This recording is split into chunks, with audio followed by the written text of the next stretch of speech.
So much of our intelligence is being offloaded right now. Where do you see the future of that going? When I was a kid, they'd make me learn the tables. 12 times 12, 144. My kids were like, why do I need to do that? Is it necessary to do it to live a life? No, it's not. I'm Jacqueline Samira, founder and CEO of Howdy.com. This week, I'm talking to multiple-time founder and CTO Sreeni Iyer, who spent 20 years turning big data pipelines into world-class products and is now using machine vision at AI Dash to combat wildfires around the world. But this conversation goes deeper. We talk about what happens when we turn our thinking over to machines, whether AGI is real or just philosophy, and how he's raising kids in the middle of it all. Welcome to CEO Studio. I mean, talking about natural sciences, yeah, I've always been a physics enthusiast, right? And physics has been about like, okay, how do we make sense of this world around us, at least the physical world, and part of that is, okay, how's energy and mass, and are they equivalent, and what's intelligence? Is it coming out? Is it an emergent property where once all these neurons get connected, it just emerges out of it? Or is it a separate thing like a soul, right? So these kind of mathematical physics and philosophy concepts are kind of intertwined. And I would also say another part of it was, yeah, as a child, our family did have some difficult conditions.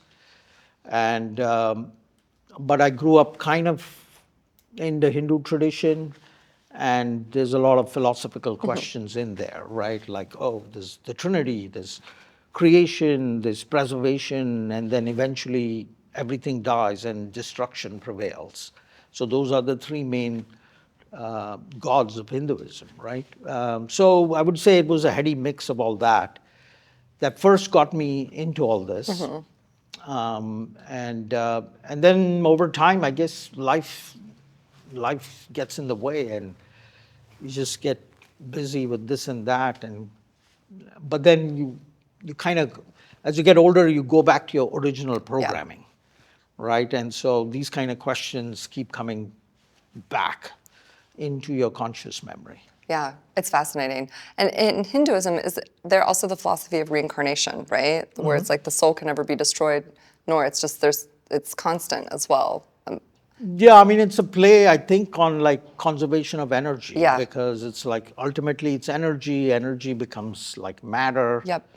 I mean, the theory is, okay, there's quantum fields and excitation, and that's how the subatomic particles come about, and then they form all these combinations, and they create you and me, right? Yep. And then because we're so complex, we go back into those fundamental particles, and then get recreated as some other form. So in a sense, those physics concepts are kind of have some equivalence in the way like those kind of ideas were presented to me through the tradition of Hinduism. I was reading an article yesterday, and it was talking about how human DNA was found on a 3 billion year old meteorite. And but they also couldn't differentiate if it was contaminated, so they couldn't really tell. But I love going down those like thought explorations. So when you think about the future, what are your thoughts on AGI? And do you believe it's going to come to fruition in the way that people talk about it? Do you believe it's going to be a lot more narrow? What are your thoughts on the future of AI? Yeah, definitely there's going to be broadening of scope, right? Because we did the traditional ML, where it's like, okay, here's a data set, here's a very specific problem, train a model, do this one thing, and that's that, right? So very, very narrow focus. So definitely there's been a broadening. And that's where, well, one thought is language is the source of intelligence, therefore LLM, right? But then there are others who are like, hey, no, that's not true. Like the most famous example is Jan LeCun, who keeps saying LLMs are just absolutely the wrong way to go, and you're going to plateau pretty soon, because how do you learn around the physical world without language, right? So you're definitely going to need that when it comes to robotic intelligence that can operate in the physical world, right? So there's going to be all that explosion in the next few years. But whether it still amounts to AGI, that's at this point, to me, more philosophical kind of question, Yeah. right? In that, does AGI mean being able to come up with new thought as against thought? Yeah, I mean, today's AI is coming up with new thought, but oftentimes it's about connecting pieces, right? Because new intelligence Right. can come up via those connections, but is it purely new thought? That gets into more philosophical arguments on what thought is and what intelligence is. But yeah, definitely we're going to see a lot of cognition being offloaded, and it's going to be interesting to see, how human carbon-based cognition coexists with silicon-based cognition. How do you think about academics and children and this idea that so much of our intelligence is being offloaded right now? Where do you see the future of that going? Or where would you hope the future of that would go? Again, these are tough questions. I don't think anybody really has an answer, right? Because, yeah, it's like, when I was a kid, they'd make me learn the tables. Right. Like 12 times 12, 144, right? Like, and later on, my kids were like, well, why do I need to do that? Like, I've got a Texas Instrument calculator. I can just input it there, right? So I don't need to know that. But like they don't have that same facility with numbers that I do, Right. right? Like somebody said, oh, what is, 605 times 605? And there are tricks in your head. Like 5 times 5 is 25. Then you take 60 and multiply it by 61. So you get to 366025. That's the answer. Like, like they can't do all that, right? Right. So, but like, is it necessary to do it to live a life? No, it's not. So similarly, I don't know what things they're going to lose as a consequence of outsourcing that cognition to silicon-based intelligence. But is it going to free up their carbon intelligences to higher pursuits, to things we've never thought of? I don't know. I mean, and some of it is also the way society transforms, right? Like, I don't know if now Elon's gonna send a bunch of kids to an asteroid on the other end of Mars to say, go mine for minerals there. And we'll send you and 10 Optimus robots in a spaceship. And if you do that, we'll take care of your health care and your family for 3 years or whatever long duration your assignment is. So, but like these things are not in the realm of possibility Right. today, but tomorrow or like 50 years from now, maybe that's how it's going to be for some people. You mentioned you had kids. How old are they? One's just 14, the other one's 21. Are they excited and motivated that they are the youth in this AI revolution? Or do you feel that they're like daunted and it feels so big? What's the sentiment of the kids right now in that age range? So one of my kids, she's a dancer. She's a tap dancer. Oh my.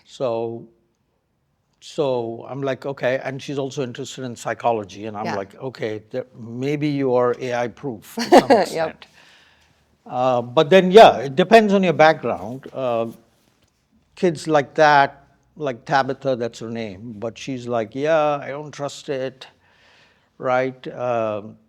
It's intellectual theft, it's this, that, I don't know. Like, so you have people on that side and others who are more like, yeah, I mean, it's great. Like, it helps me so much. Like, Yeah. I don't have to ask you, I can just ask ChatGPT or Claude and get the answer, right? So yeah, I think the reaction is varied, just like it is among other adults in terms of optimism on the one side versus Yeah. relatively pessimistic views of it. I definitely see that. And it feels very extreme, like the sentiments are. And it feels like, especially for non-technical people, it's unlocked opportunities for people to bring to life something they've imagined that historically they never would have been able to unless they had a bunch of funding or own personal funds to do it themselves. Right. I mean, yeah, so that's definitely unleashing of creativity, Yeah. right? Where it's like, it's like, how do you democratize the means of production, right? But that's had good and bad effects, right? Like definitely in the social media world, we already see, like Yes. once upon a time, journalism was this heightened profession with ethics and code because there was all this curation of this content before it got released into society. Now everybody can produce that content. So there's a massive rise of disinformation you know, and similarly here, like there's a similar issue, right? Like the number of apps in the App Store have gone up, but then the quality has gone down too. So it's almost like you have, as a consumer, you have to wade through this muck to see which is the one that actually does the job. And that's what you hear from software developers too, saying that yes, you vibe coded this, but releasing software in the enterprise is a whole other thing. Have you thought through security? Have you thought through upgrades? Have you thought through A and B and all these scalability and security and high availability and all of that, right? So yeah, I would say on the one hand, it's great because it's kind of unleashed ideas. Ideas can bear fruition, Right. and the ideas can come from the originator's brain to real life a lot faster. But on the other hand, there is also this fear of, hey, it's going to pollute our landscape with lower quality assets.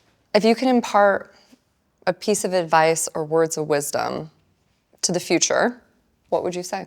No, I mean, it's just be yourself is all you can do, really, right? Like you're a bundle of energy in a certain form, and you got to find your purpose and your joy, and that's what you do. And the world around you will keep changing, but yeah, that's the world around you. The reality is happening inside of you and up here. So as long as you look inward and find meaning and purpose, external stuff will keep changing. That's beautiful. Well, thank you so much for coming and spending time with us. This has been an awesome conversation. Yeah, great. Thanks. Glad you enjoyed it.